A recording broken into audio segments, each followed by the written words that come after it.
saya Anastasia Juni Megawati Sinaga. Saya dari Prodi D3 Kebidanan Poltekkes Kemenkes RI Medan. Di sini saya akan membahas tentang persalinan, nifas, BBL, dan KB atau keluarga berencana.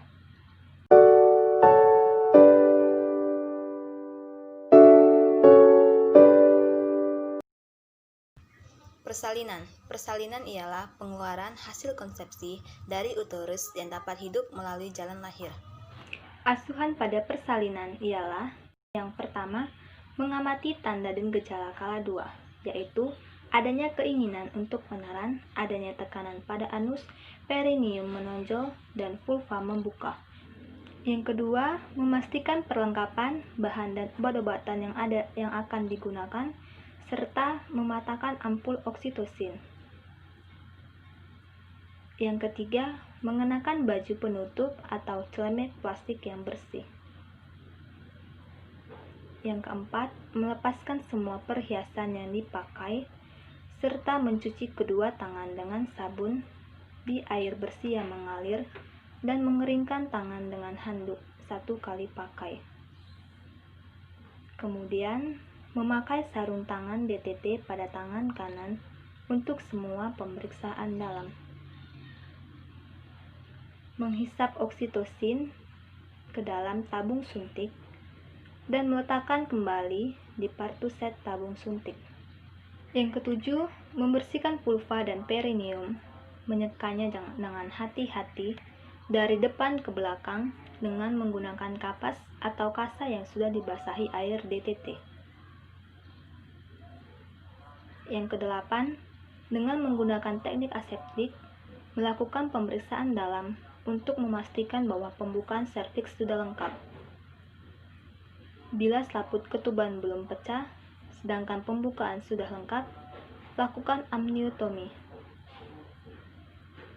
Kemudian, mendekontaminasi sarung tangan dengan cara mencelupkan tangan yang masih memakai sarung tangan kotor ke dalam larutan klorin 0,5% dan kemudian melepaskannya dalam keadaan terbalik serta merendamnya di dalam larutan klorin 0,5%. Ke-10, memeriksa denyut jantung janin untuk memastikan bahwa denyut jantung janin dalam batas normal. 11. Memberitahu ibu pembukaan sudah lengkap dan keadaan janin baik. Membantu ibu berada dalam posisi yang nyaman sesuai dengan keinginannya. Yang ke-12, meminta bantuan keluarga untuk menyiapkan posisi ibu meneran. Yang ke-13, melakukan pimpinan meneran saat ibu mempunyai dorongan yang kuat untuk meneran. Bimbing ibu untuk meneran. Atur posisi ibu yang membuat nyaman sesuai dengan pilihannya. Anjurkan ibu untuk beristirahat di antara kontraksi. Berikan dukungan kepada ibu. Serta nilai DJJ setiap 5 menit.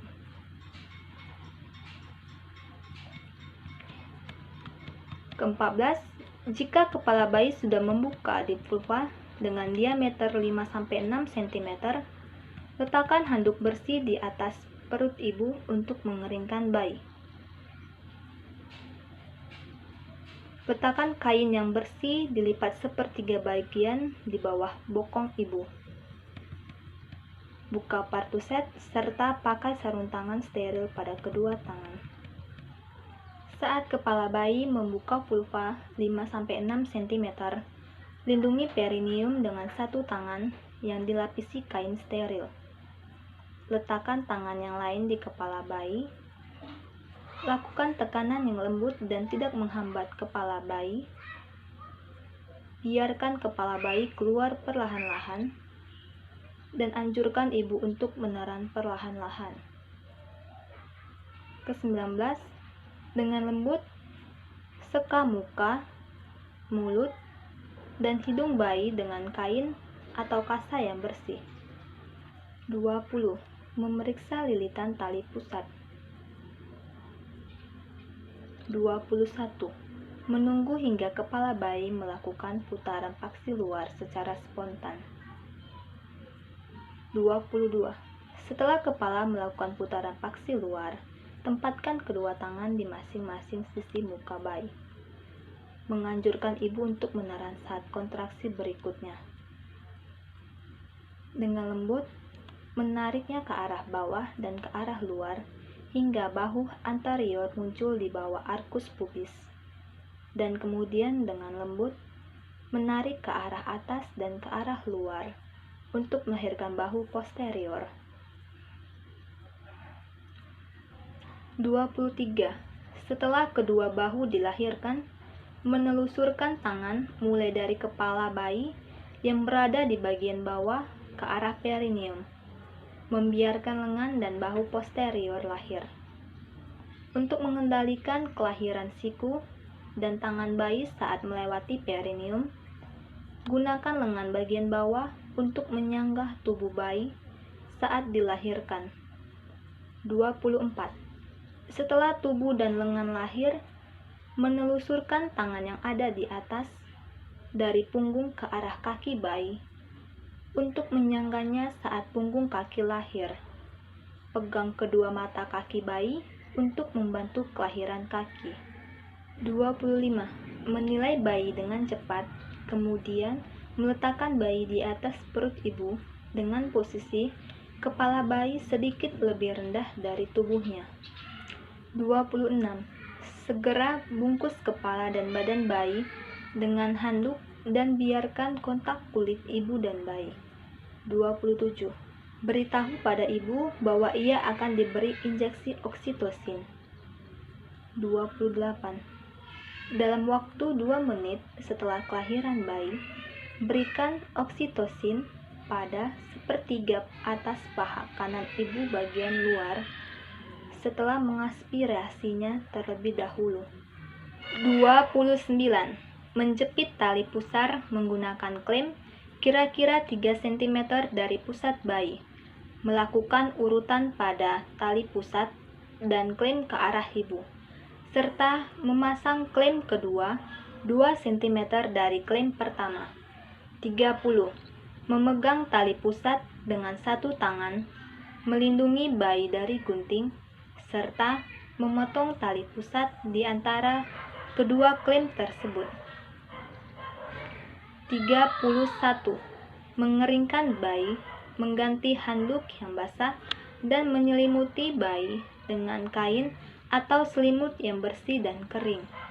Menutupi bagian kepala, membiarkan tali pusat terbuka. 32. Memberikan bayi kepada ibu dan menganjurkan ibu untuk memeluk bayinya dan memberikan ASI kepada bayinya. 33. Melakukan palpasi abdomen untuk memastikan ada atau tidaknya janin kedua. 34. Memindahkan klem pada tali pusat. 35. Meletakkan satu tangan di atas kain yang ada di atas perut ibu, tepat di atas tulang pubis, dan menggunakan tangan yang lain untuk melakukan palpasi kontraksi, serta menstabilkan uterus dan memegang tali pusat dan klem dengan tangan yang lain. 36. Menunggu uterus berkontraksi dan melakukan penegangan ke arah bawah pada tali pusat dengan lembut. 37. Setelah plasenta terlepas, minta ibu untuk meneran sambil menarik tali pusat ke arah bawah dan kemudian ke arah atas, mengikuti kurva jalan lahir sambil meneruskan tekanan dengan arah berlawanan pada uterus. 38. Jika plasenta terlihat di interius vagina, lahirkan menggunakan kedua tangan. Pegang plasenta dengan hati-hati, putar plasenta searah jarum jam hingga selaput ketuban terpilin. Dengan lembut, perlahan lahirkan plasenta tersebut.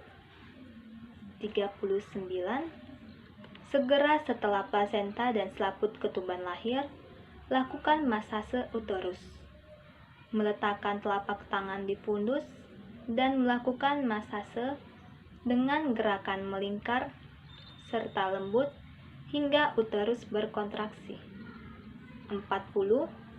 Memeriksa kedua sisi plasenta, baik yang menempel ke ibu maupun janin, dan selaput ketuban untuk memastikan bahwa plasenta dan selaput ketuban lengkap dan utuh. Meletakkan plasenta di tempat khusus. 41. Mengevaluasi adanya laserasi pada vagina dan perineum, serta segera menjahit jika adanya laserasi. 42. Mencelupkan kedua tangan yang memakai sarung tangan ke dalam larutan klorin 0,5%. Membilas kedua tangan yang masih bersarung tangan dengan air DTT dan mengeringkannya dengan kain yang bersih serta steril. 43. Menilai ulang uterus dan memastikan bahwa uterus berkontraksi dengan baik.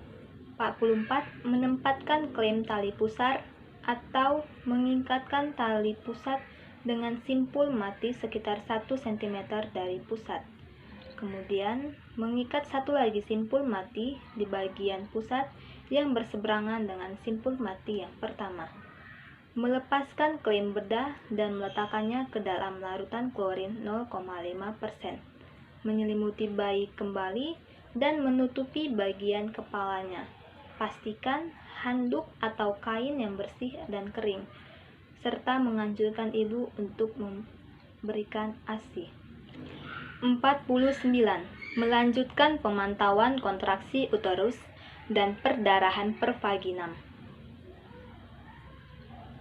50. Mengajarkan pada ibu atau keluarga bagaimana melakukan masase uterus dan memeriksa kontraksi uterus. 51. Mengevaluasi kehilangan darah.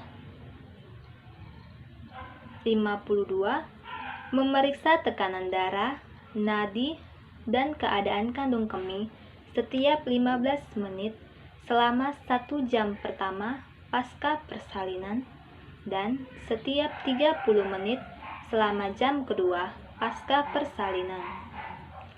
53. Membersihkan ibu dengan menggunakan air DTT, membersihkan cairan ketuban, lendir, dan darah, serta membantu ibu memakai pakaian bersih dan kering.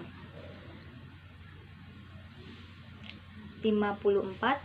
Menempatkan semua peralatan di dalam larutan air klorin 0,5% untuk dekontaminasi. 55. Membuang bahan-bahan yang terkontaminasi ke dalam tempat sampah yang sesuai. 56. Memastikan bahwa ibu nyaman, membantu ibu memberikan ASI, menganjurkan keluarga untuk memberikan makan dan minum pada ibu.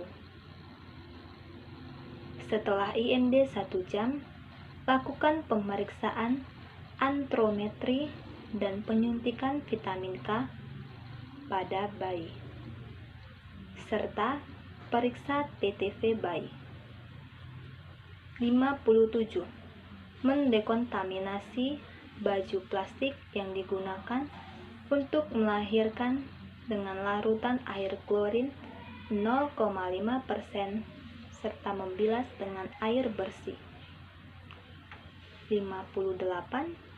Mencelupkan sarung tangan kotor ke dalam larutan klorin 0,5% dan membalikkan bagian dalam keluar serta merendamnya dalam larutan klorin selama 10 menit. 59. Mencuci tangan dengan sabun serta air yang mengalir. 60. Melengkapi partograf. Masa nifas dimulai dari lahirnya plasenta dan berakhir sampai ketika alat-alat kandungan kembali ke bentuk semula seperti sebelum hamil. Perubahan psikologis pada masa nifas itu ada 3 tahap. Yang pertama, tahap checking in. checking hold, dan checking letting go. Tahap checking in.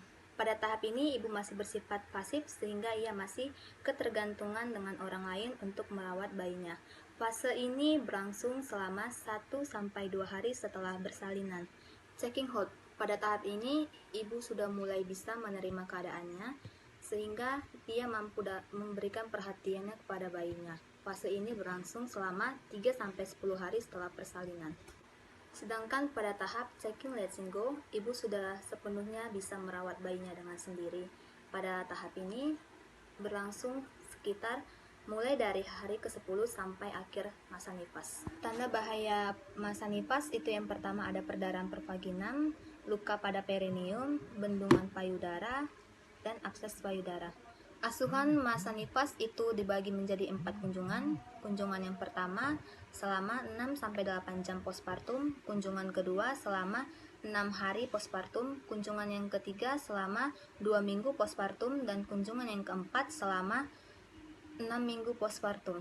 Pada kunjungan yang pertama, asuhan yang diberikan yaitu yang pertama mencegah perdarahan, yang kedua pemberian ASI awal, yang ketiga mengajarkan cara mempererat hubungan antara ibu dan bayi baru lahir, dan yang keempat menjaga kehangatan bayi. Asuhan yang diberikan pada kunjungan yang kedua, yang pertama memastikan evolusi uterus berjalan dengan normal, yang kedua memastikan ibu mendapat istirahat yang cukup serta nutrisi yang cukup, yang ketiga memastikan ibu memberikan ASI yang baik dan tidak ada penyulit selama menyusui, dan yang keempat memberikan konseling tentang perawatan bayi baru lahir.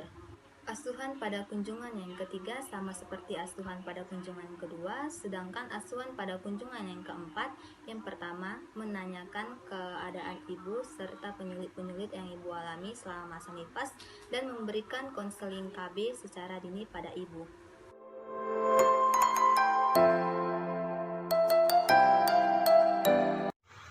Bayi baru lahir. Bayi baru lahir merupakan bayi yang usianya 0-28 hari dengan berat badan 2.500 sampai 4.000 gram dan usia kehamilan sekitar 37-42 minggu. Ciri-ciri pada bayi baru lahir itu yang pertama berat badan sekitar 2.500 sampai 4.000 gram, panjang badan 48 sampai 52 cm, lingkar dada 33 sampai 35 cm, lingkar kepala 30 sampai 38 cm. Frekuensi jantung sekitar 120 sampai 160 kali per menit, kulit kerah kemerah-merahan dan licin karena jaringan sukutan yang cukup. Genitalia pada perempuan labia mayor sudah menutupi labia minor, dan pada laki skrotum sudah ada dan testis sudah turun.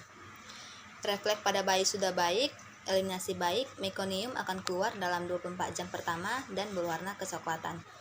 Komplikasi pada bayi baru lahir yaitu yang pertama ada asfiksia, BBLR, tetanus neonaturum, meningitis, ikterus, dan diare. Imunisasi. Imunisasi merupakan memberikan atau memasukkan vaksin ke dalam tubuh agar tubuh membentuk antibodi sehingga mampu memberikan kekebalan pada tubuh bayi. Jenis-jenis imunisasi. Yang pertama, bayi baru lahir akan mendapat imunisasi HB0. Yang kedua, bayi yang berusia 1 bulan akan mendapat imunisasi BCG dan polio 1. Yang ketiga, bayi berusia 2 bulan akan mendapat polio 2 dan DPT 1. Bayi yang berusia 3 bulan akan mendapat polio 3 dan DPT 2. Sedangkan bayi yang berusia 4 bulan akan mendapat polio 4 dan DPT 3. Yang terakhir, pada usia ke-9 bulan, bayi akan mendapat imunisasi campak. Asuhan pada bayi baru lahir itu ada 3 kunjungan. Kunjungan yang pertama pada usia 6-8 jam setelah lahir, pada kunjungan yang kedua usia 3-7 hari setelah lahir, dan pada kunjungan yang ketiga pada usia 8-28 hari setelah lahir. Tujuan asuhan pada kunjungan yang pertama itu yang pertama menjaga kehangatan bayi, ASI sedini mungkin kurang dari 30 menit, dan pemeriksaan fisik pada bayi. Tujuan asuhan pada kunjungan yang kedua, yang pertama memastikan bayi mendapat ASI yang cukup, yang kedua memastikan feses bayi berwarna kuning, yang ketiga memastikan bayi buang air kecil sebanyak 7-10 kali per hari, yang keempat memastikan bayi istirahat yang cukup serta mendapat pengawasan yang cukup dari ibu. Sedangkan tujuan pada Kunjungan yang ketiga yaitu yang pertama, melakukan pemeriksaan fisik pada bayi, yang kedua, memberikan konseling kepada ibu untuk memberikan ASI eksklusif pada bayi selama sampai 6 bulan, dan yang ketiga, memberikan konseling tentang imunisasi pada ibu.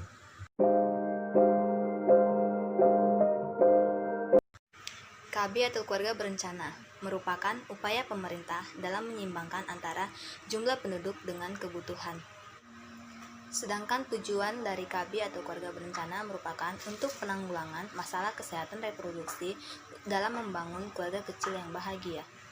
Adapun alat kontrasepsi merupakan alat atau metode yang digunakan untuk mencegah kehamilan.